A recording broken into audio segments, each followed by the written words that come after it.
మీలో ఎవరైనా ఒక వ్యాపారం చేయాలనుకుంటే వీలైనంత వరకు సింగిల్‌గా చేయండి. అది నష్టం వచ్చినా, ఆదాయం వచ్చినా అది మీకే వస్తుంది.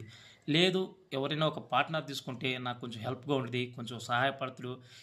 వచ్చింది ఇద్దరు చెరసగం తీసుకోవాలనుకున్నప్పుడు వీలైనంత వరకు మీ బామర్దితో చేయండి. లేదనుకుంటే మీ తమ్ముడు గాని, మీ అన్నతో చేసుకోండి. బామర్ది అంటే మీ భార్య తమ్ముడు కావచ్చు, అన్న కావచ్చు.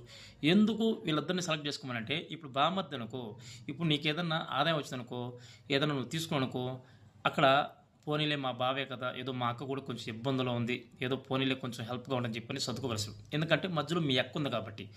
లేదు మీ తమ్ముడు గాని, అన్న గాని అనుకో, పోనీలే ఏదో మా తమ్ముడు గాని, మా అన్న గాని కొంచెం ఇబ్బందిలో ఉన్నాడు సర్దుకుంటారు కొంచెం. నేను ఎందుకు వీళ్ళిద్దరిని అనుకున్నానంటే ఇక్కడ మధ్యలో ఒక మనిషి ఉన్నారు. ఇక్కడొచ్చి ఒక అక్క ఉంటది కాబట్టి ఏదో పోనీలే మా అక్క కుటుంబం బాగుంటది. మా అక్క ఏదో కొంచెం డెవలప్ అవుద్దని చెప్పి మీ తమ్ముడు గాని, అన్న గాని సర్దుకోవచ్చు. ఇక్కడ అన్నయ్య అనుకో, సరే పోనీలే మా తమ్ముడు ఏదో ఇబ్బందులో అని చెప్పి అట్టయినా సర్దుకుంటారు. అందుకు వీళ్ళిద్దరి పేరు చెప్పింది.